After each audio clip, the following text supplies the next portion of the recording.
Hola a todos, bienvenidos a Spoiler Anita, un podcast donde me daré el lujo de hablar de todo lo que tenga ganas.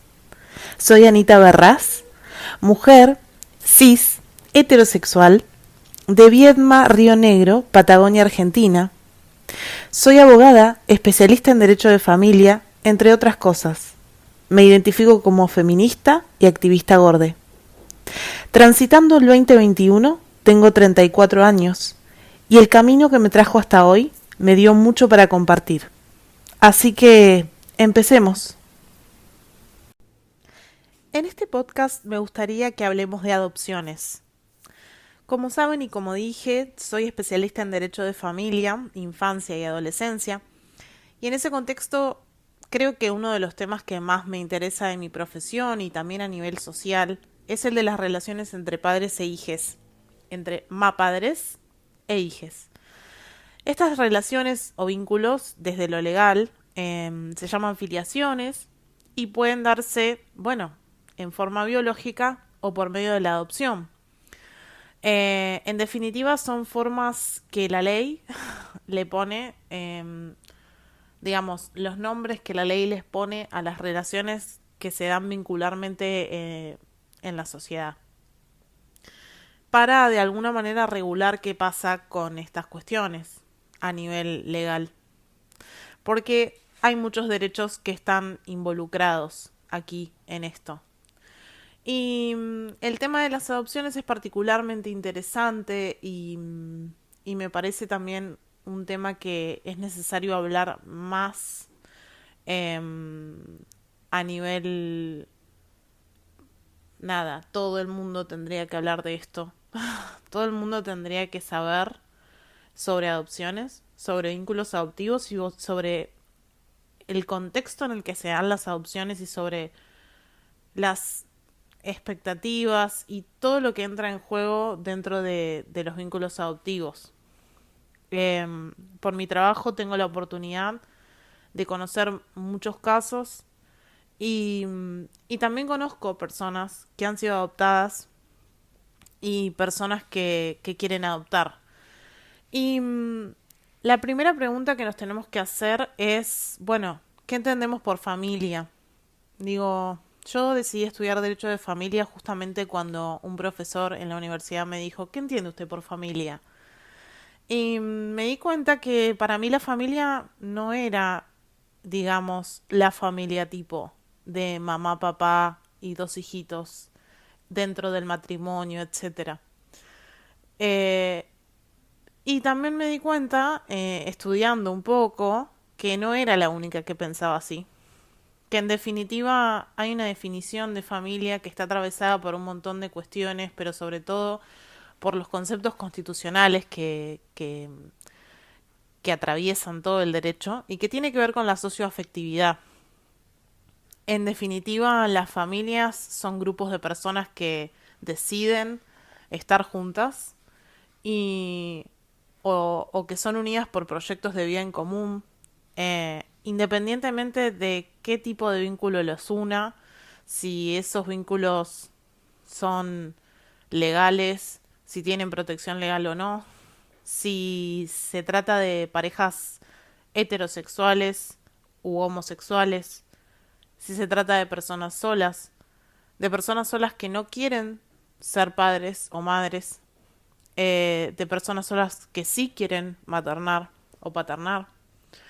Eh, y bueno, entonces la familia en sí como concepto abarca un montón de posibilidades y estas posibilidades tienen que ver también con entender que quizás culturalmente estamos muy marcados por los vínculos biológicos, ¿no? Entendemos que familia tradicionalmente es la familia de sangre, eso, eso que se supone que nos une a todos los que somos parte de un árbol genealógico, eh, esa frase tan conocida de la sangre tira, ¿no? Es como una cuestión que nos determina como sociedad. Porque probablemente la sangre tire bastante. Pero también es cierto que muchas veces los vínculos más valiosos de nuestras vidas los encontramos fuera de la biología, de la genética y de la sangre. Entonces, bueno, estamos siempre dentro de esa dicotomía.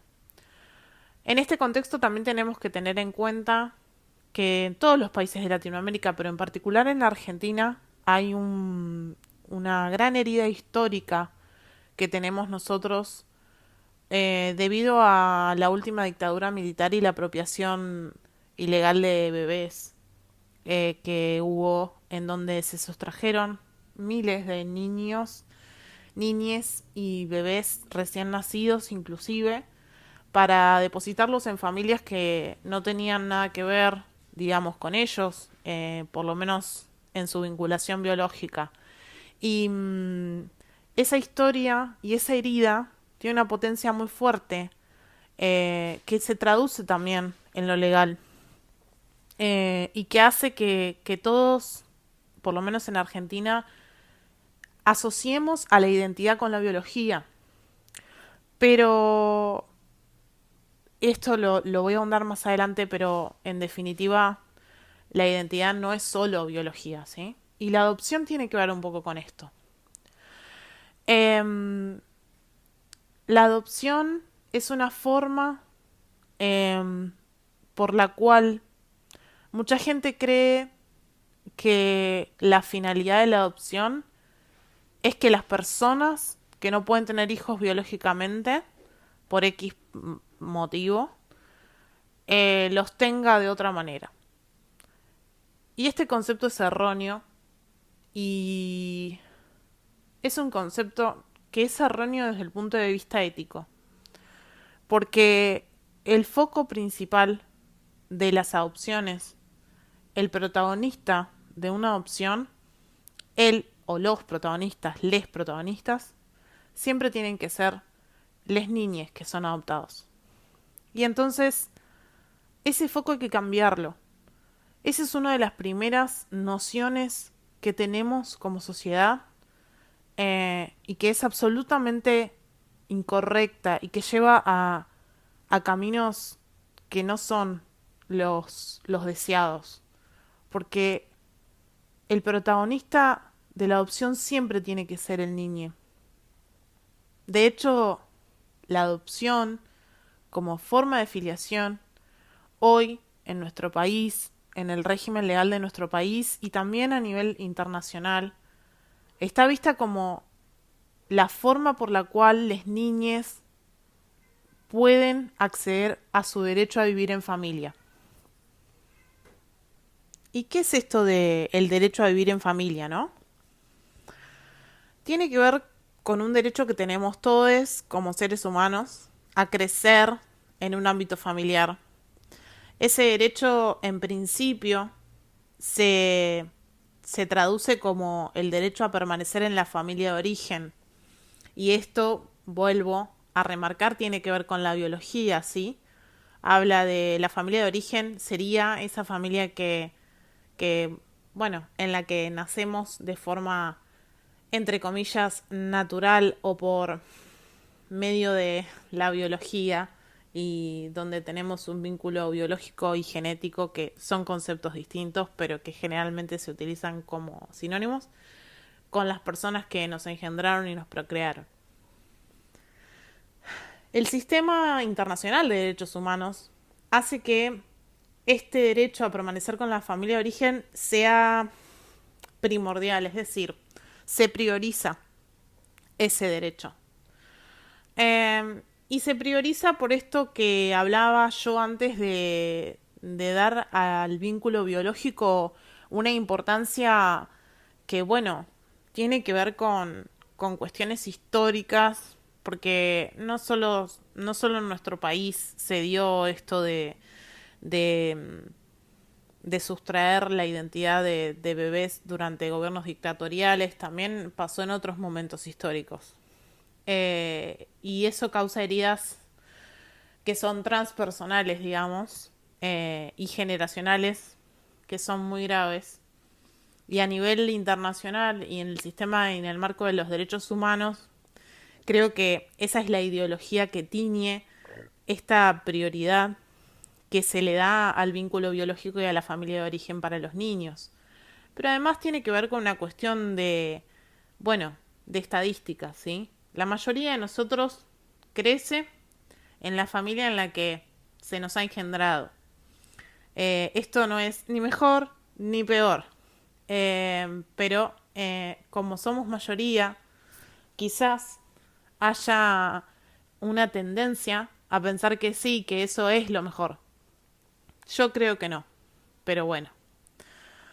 Eh, Bien, cuando las niñas tienen algún problema en su familia de origen, alguna situación que hace que no sea saludable para ellos permanecer en esa familia, luego de que el Estado intervenga a través del Poder Ejecutivo, y esto lo quiero dejar en claro porque trabajo para el Poder Judicial y mucha gente piensa que desde el primer momento el Poder Judicial él es el encargado eh, de intervenir para que las niñas en riesgo, en estas situaciones de vulnerabilidad, estén,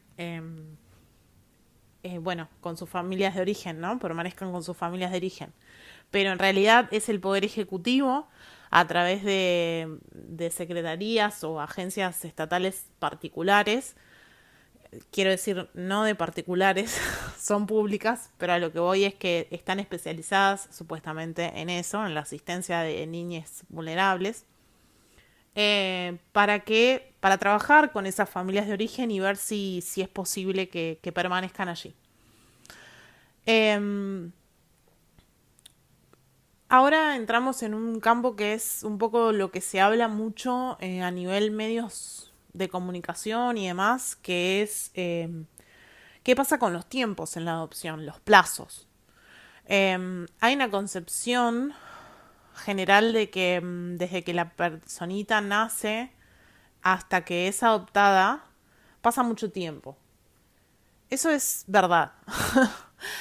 Pero no es cierto que desde que nazca sepamos a ciencia cierta que esa criatura no puede quedarse con su familia de origen. Esto tiene que ver con un montón de cuestiones prejuiciosas.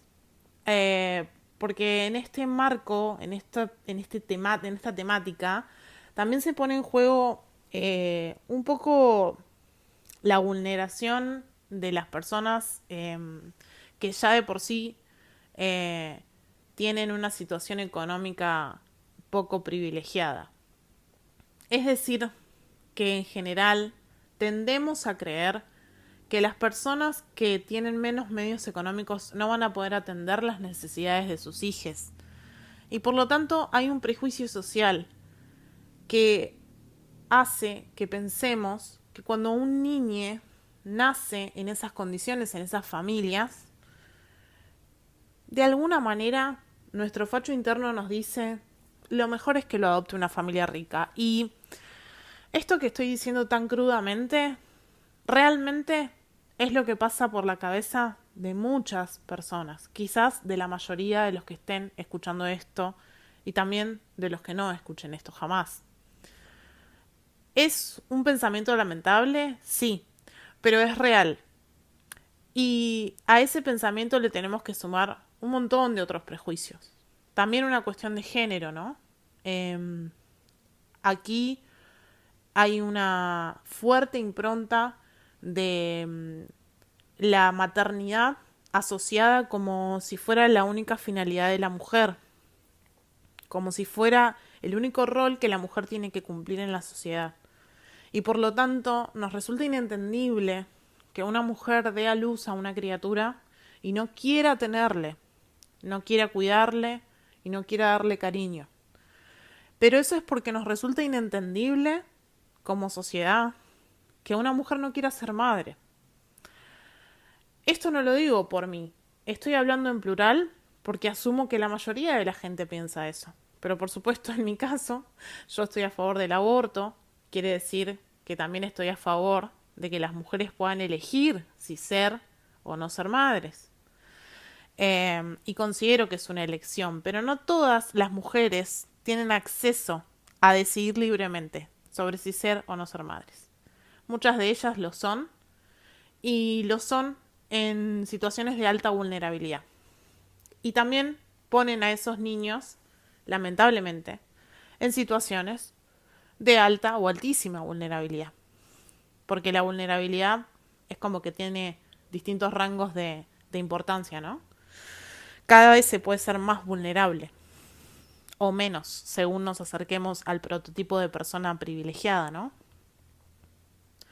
Bueno, en este marco, cuando un niño está en situación de riesgo en su familia de origen, el Estado primero tiene que intervenir para que esa familia de origen se estabilice y ver si de alguna manera, quizás no con los padres, pero sí con algún otro familiar, ese niño puede permanecer en ese círculo, ¿sí?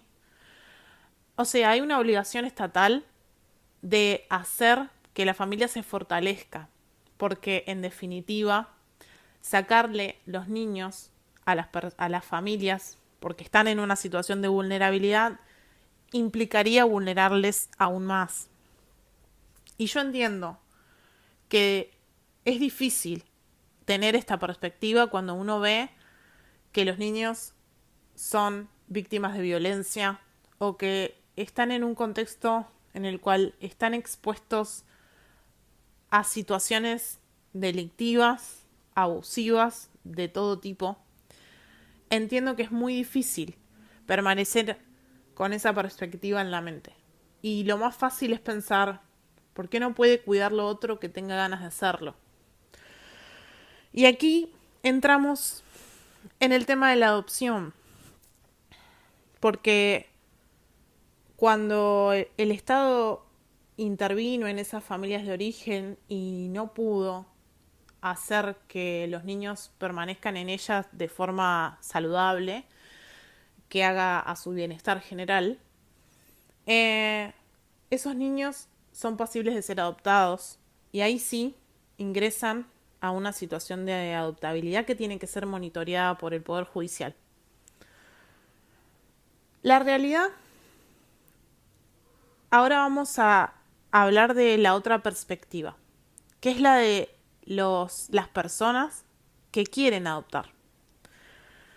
Las personas que quieren adoptar llegan a la adopción muchas veces, la mayoría de las veces, como una última instancia para o paternar, para formar una familia, porque entienden en general que formar una familia implica procrear.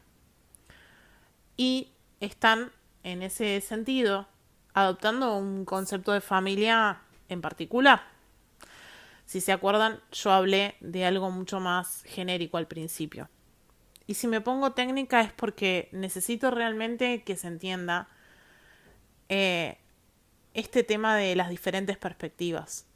Porque las personas que se acercan al Estado, en este caso al Poder Judicial para adoptar, tienen una historia y tienen un deseo y creen que tienen un derecho, que es el de tener hijos. El derecho a tener hijos es algo muy discutido en el ámbito jurídico. Y yo creo que también es una discusión que podemos tener desde lo filosófico. Yo no creo que exista un derecho a tener hijos.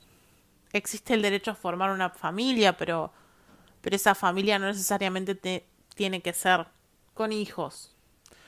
No existe un derecho necesariamente a procrear, pero sí hay muchas formas y mecanismos para que las personas accedan a distintas técnicas para tener hijos biológicos y, si no son biológicos, genéticos, es decir, que no sean adoptados. Sin embargo, bueno, estemos o no estemos de acuerdo con esto, la realidad es que las personas que se acercan para adoptar generalmente tienen muchas expectativas respecto de esa criatura que están esperando hace quizás muchísimo tiempo. Y que, como siempre se habla, cuando uno se capacita en temas de adopción, están esperando que sea el Moisés, ¿sí? Ese bebé dejado en una canasta, abandonado, y que llega a nuestras manos casi como una providencia divina, pero la realidad es totalmente distinta. Entonces, la mayoría de las personas que se anotan en el registro para ser adoptantes pretenden encontrarse con una criatura de 0 a 2 años y prefieren que esa criatura no tenga ningún tipo de contacto con su familia de origen. La realidad es que la gran mayoría de niños que están en situación de ser adoptados son mayores de 8 años, en la franja de 8 a 17, que sería el año anterior a adquirir la mayoría de edad. Y muchas veces tienen hermanos, muchas veces siguen teniendo vínculo con la familia de origen. Y ahí está el gran problema y el gran kit de esta cuestión. Las expectativas en la adopción son las que generan que no existan más adopciones. Esto lo digo yo, porque no se lo quiero atribuir a nadie, pero esa es la realidad desde mi punto de vista. La realidad es que las personas que se acercan para adoptar no piensan, por lo menos desde un primer momento, no piensan realmente en las necesidades de la criatura que van a adoptar. Muchas de las criaturas, además, que están en situaciones de ser adoptadas, tienen problemas de salud graves, crónicos, algunos terminales, problemas de salud mental, tienen antecedentes de abuso, traumas de todo tipo, sumado al trauma del abandono, porque un niño que no, que sea adoptado siempre va a tener algún tipo de, no digo que sea su mayor preocupación o que sea algo que no lo vaya a poder superar, pero siempre se va a preguntar en algún momento de su vida por qué no pudo seguir estando con su mamá biológica. Y eso ya de por sí genera algo a tratar y algo que tiene que ser abordado por esta nueva familia. Entonces, la realidad es que acercarse a la mapaternidad adoptiva es un trabajo que requiere una educación, porque realmente las personas que deseen adoptar tienen que saber que se encuentran en un panorama en el que tienen que poder dejar de lado las expectativas que traen ellos para poder atender las necesidades de las niñas como prioridad. Las familias adoptivas que tienen éxito son aquellas en las que los padres adoptivos tienen la apertura mental de permitirse este riesgo que en realidad, si fueran a tener un hijo en forma biológica, quizás no lo pensarían, digamos. Cuando uno decide procrear biológicamente, no puede llenar un formulario y tachar si quiere que el niño tenga una determinada edad. Bueno, obviamente lo tendría desde la edad 0, pero no puede elegir si tiene o no tiene problemas de salud, no puede elegir que no tenga vínculo con su familia de origen, no puede elegir un montón de cosas que en el caso de ser adoptante sí puede decir qué es lo que prefiere o no. Esto por supuesto no es que con llenar un formulario ya está. Estas personas atraviesan varios sistemas y varios niveles de estudios para ser inscriptos en el registro, ¿no? O no. Porque muchas veces lo que se nota desde los equipos interdisciplinarios es esta prevalencia de las expectativas, digamos, Disney que tiene la gente cuando se acerca a la adopción y eso las convierte en personas que no van a ser aptas para recibir a estas niñas. Entonces, en definitiva, lo que me gustaría que quede claro es que tenemos que pensar a la adopción socialmente, tenemos que ser conscientes de que la adopción no es lo que queremos que sea, tenemos que ser conscientes de que lo que tiene que primar siempre son las necesidades de las niñas vulnerables, que la biología no es lo único importante, pero que los vínculos con las familias de origen muchas veces son muy beneficiosos.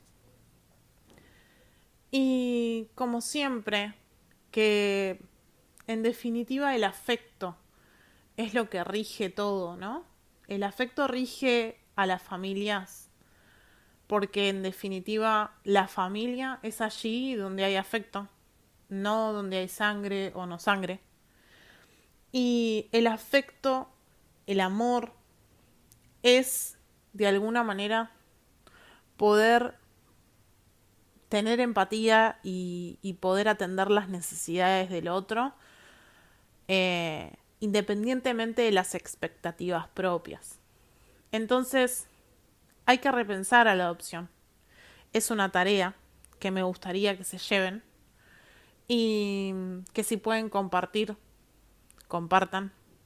Me encanta este tema, podría hablar muchísimo más tiempo, pero bueno, vamos a dejarlo acá por hoy. Y como siempre saben que pueden contactarse conmigo, tienen todos mis datos en la descripción de este capítulo. Así que los dejo hasta la próxima. Nos vemos en otro capítulo del podcast Spoiler Anita.